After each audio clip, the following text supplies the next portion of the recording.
want to talk tonight about what's happening in the Middle East, in Gaza in particularly. As we speak, there's massive columns of armour being deployed close to the city of Gaza. The Israelis are ramping up their propaganda, explaining to the world why it's so important that they go in and sort out the Gaza question. And I can't help but think about the innocent Palestinian people that are going to suffer over the next days, weeks, months and years as a consequence to what happened last week.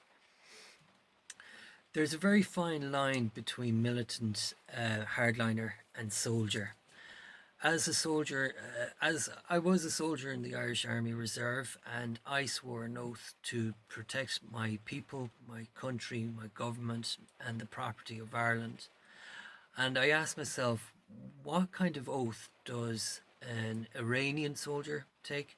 What kind of oath does an Arabian soldier take? An Israeli soldier take? Because you have to ask yourself, where does the line, where is the line there in that particular area? When we think about what's happened in the Middle East over the last 100 years, that area used to be dominated by the Persian Empire. After that, it was taken over by the British Empire. I'm not sure how the Persians ruled that area, but the British Empire were the ones who drew the lines in the desert, who mapped out modern Middle East as it is today. And as a consequence of that, it has divided tribes, it has divided people in such a way that the dominant tribes or groups of people or nations subjugate the minority tribes, and they repress them. Subjugation, that leads to the hard lines and the militancy that comes with it. What happened in Israel last week, there's questions being raised. Apparently the Egyptian government did notify the Israeli government that something very significant was on the horizon. And furthermore, barracks and watchtowers and walls that were supposed to keep this thing from happening, they weren't manned. They weren't manned to the level that would have been expected of a professional force. And you have to ask yourself the question, was it allowed to happen? And only time and investigation will see what are the consequences of those investigations. I won't conjecture into that issue any further, but I would ask the question, this has been happening in the Middle East for decades. We think about the Kurds in Iraq, we think about the Houthi rebels in Yemen, we think about the Palestinians in the Lebanon. We're thinking about the Ukrainians who are part of the Russian Empire.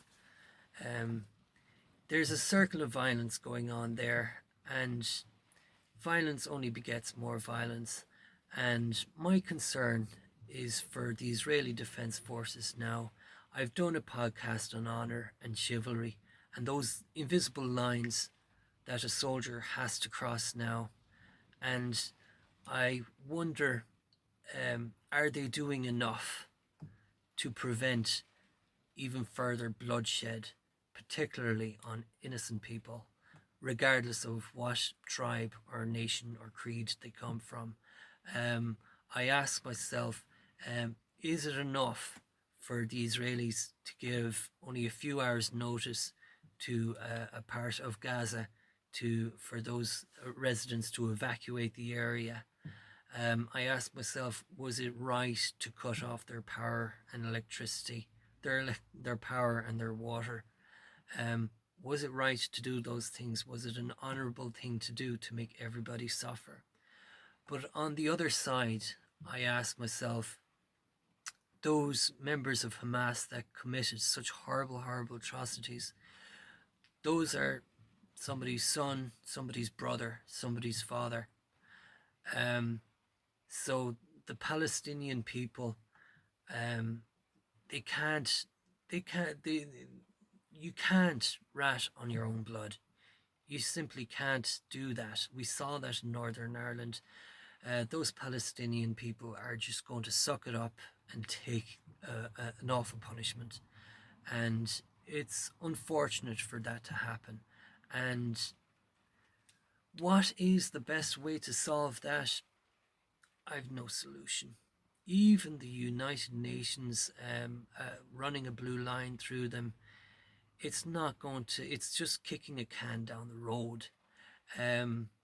What's been happening in the Middle East, it's so it's so predictable. I mean, every time something happens, it involves severe repression, murder, destruction. There are so many examples of horrible things done to them. I really feel, I really condole with the Israelis for the loss of their 1,200 or plus, and their kidnapped, and the people, those families that are suffering so bad. However, there's so many examples of this in the Middle East, and furthermore, we're going to see another wave of refugees coming into Europe, and as we can see, they bring their troubles along with them, and we have to be very careful that we maintain stability in our communities and in our countries as well. Um, we shouldn't let the fear take us over. If anything, we should really lock down more on promoting community and getting engaged with those people in whatever way, shape or form. The idea of refugees coming to Ireland it's been around for the last 15-20 years, and we have taken in so many refugees in the last 10-15 years, and we seem to be getting better at sorting it out. I could also say that we do a sterling job in the United Nations, and if the government had money to spend, I wouldn't suggest that they spend it on new fighter aircraft or radar installations or smart weapons.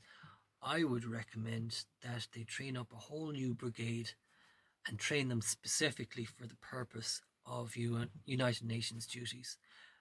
Because as we see in Israel, that situation, violence only begets more violence, and one way to stop or slow down the violence is to bring in the United Nations and have more peacekeeping and peace enforcement going on there. Likewise, in the Ukrainian conflict, at some stage Russia is going to capitulate, and there will be problems for the newly independent and free Ukraine. There will be situations where Russians who are justified in going back and taking their legitimate property and looking to stay in the new Ukraine will find it very difficult doing that. Furthermore, there will be a lot of hardline Ukrainians who will continue the fight even after the surrender is signed. They will continue the fight, and they will continue to repress the now Russian minority that'll be in their country. So there's a whole lot of work there to be done, to be made. The Irish Army have done a sterling job in terms of United Nations policing in East Timor, we learned our lessons in the Congo and Jadoville. We learned lots of lessons in Israel. We learned a lot of lessons in the Mediterranean as well.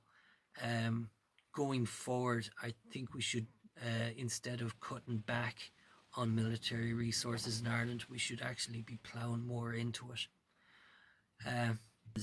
Recently, I heard news that there's a lot of Israelis going back to Israel for the specific purpose of joining in this counterattack. Um, when Ukraine came under attack by the Russians, a lot of Europeans and American, a lot of people from around the world traveled specifically to Ukraine to sign up and to join the fight against them. And therein, here's what I have to say about that. As an individual, as an Irish individual particularly, going back into the 1800s, the 1700s, when we used to fight for the English, um, as as Irish people, we were subjugated to the British Empire.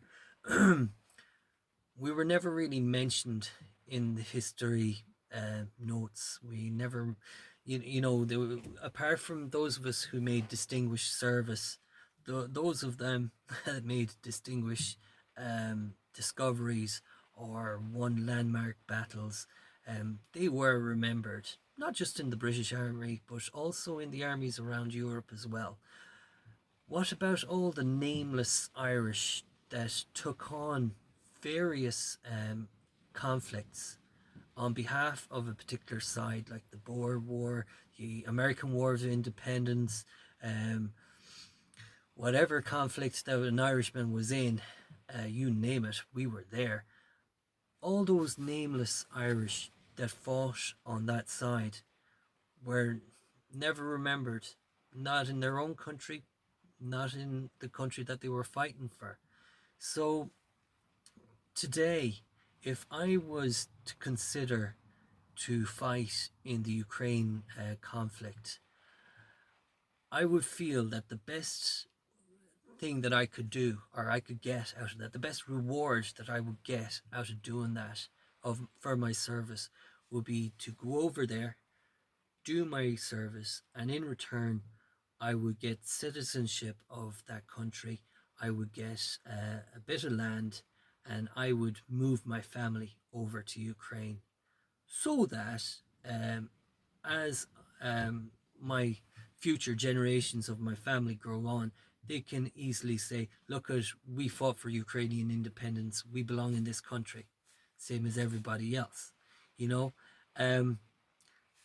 For an Irishman, or for any man or woman to fight, to go and fight in Ukraine or in Israel or wherever, to go in there, do a couple of months, and if they survive the couple of months, go home. Are they really doing themselves justice? Are they doing anybody real justice by doing that? Now, don't get me wrong. It's very, very honourable to go and fight for a good cause. But to come back afterwards, especially when the conflict is still ongoing, how do you feel about that? Yeah, a lot of people are coming back from those conflicts severely traumatized by their experience, and now they will have to live out the rest of their days talking about the days that they did something extremely heroic. But will it make the history? Will it make history? Will it actually change the Ukrainian people? Will it actually change the Irish people? Therein, I would argue that if um, a, a person or a group of persons was to go and get involved with that particular a conflict, you would be better off dragging in a whole brigade or a regiment at least, well over, you're talking thousands, to go over and make a very significant change to that conflict. Yeah, I know it sounds like, yeah, the Irish government would have to declare war on on Russia, but you are, you have to stand, the country would be standing to be judged on that decision. And by drawing a line, of course, we have the triple lock security to prevent us from going to war with anybody. But it would be very, it's the honorable thing to do. It would be the chivalry thing to do. I know it's the way it ought to work, but the reality is, we're not ready to cross that line because we're afraid that we would become a legitimate target to the Russians. However, all those people that have fought in the Ukrainian conflict, they would be best to stay in Ukraine and duke it out and either live or die with it, because otherwise, it looks like the Ukraine conflict looks in favor of the Ukrainians, but where's the honor in that? It'll be forgotten. Your efforts will be forgotten, and in a world where there's information and disinformation and propaganda, it's very hard for historians to maintain the actual truth. And going forward, how come countries are not putting themselves out the way they did back in the Second World War and the First World War? The UK did it. They're not going to get attacked by the Russians. Why couldn't Europe do that? Was Europe ready to do that? Those are big questions, and I don't have the answers for that. But it would be a sign of maturity if Europe or Ireland was to actually come out on a particular side and to actually commit to the struggle. Okay. And just one final thought on the whole question of United Nations duties and Ireland getting involved heavily and committing to a significant operation either in the United Nations or in a particular conflict. Could you imagine how would a refugee from a country like Libya or from Ukraine or from Palestine, how would they feel if they found refuge in Ireland and they were given the opportunity to train up as Irish soldiers and to wear the blue hat and go back to their country? Would that not be a solution? I don't know. Look what happens when you think about your podcast all night long. Just thinking about the blue line and the financing of the blue line. When we look at the United Nations, the major contributor to the UN peacekeeping is actually the US. Despite the fact that the G7 should all be contributing towards the UN, it's been the US that has been actually financing things for quite some time. Actually, I'm not sure how much the other G7 contribute to it, but it's not much, and it is indeed not enough. You have to ask yourself, how do you finance something like this? Like, is it fair that one particular economy or even a few strong economies should be running the financing of that? And I would argue that at this stage, it should be the belligerent countries that actually finance the policing and the security of those particular borders that the UN is monitoring. So of course, what's going to happen there? Those countries are going to refuse to pay up for that. So it will be up to the World Bank to create a financial mechanism that basically says that it's going to cost, say, $3 billion a year to police a particular line. the Israelis won't pay for it, the Gaza or the Palestinians won't pay for it.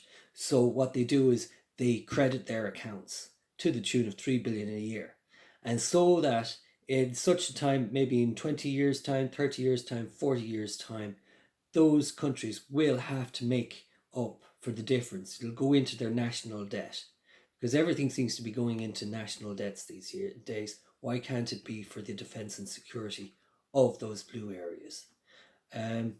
Just a thought. And furthermore, we're thinking about the Israelis going into Gaza and clearing buildings one by one and causing all sorts of pain, disruption, and suffering along with it. Would it not be better if you were to have the guys in blue go in and actually do proper due process, proper policing of that, and they do the dirty work, done safely, done slowly, and done in a way that's respectable for everybody. I'm wearing my glasses, aren't I? Yeah, but yeah, I think both. Well, I would say that the Gazan people or the Palestinian people would be more amenable to the UN going in and doing out the searches and doing due process policing and detective work than trusting in the Israelis. That's all I have to say. Glasses off. And getting back to the idea of war between two countries, the likes of Ireland taking on the Russians, one thing that the Russians and the dictatorships around the world don't seem to understand is that democracy is so complicated now that you will not have one country taking on another country, or a group of countries taking on another country. It's dragged out. The democratic process has dragged it all out in such a way that technically we won't actually be at war until we're 20 years in war. So what Europe is doing is a nice, slow, steady, progressive way of resisting world dictatorships, world authoritarianism, and the like. And that's one thing that dictators will never figure out. It's the fact that they're dealing with everybody, not just a small group of people anymore. They're dealing with everybody, a global initiative. And the sooner they realize that, the sooner their people realize that we're trying to liberate them, the better it is for most of us. Thank you.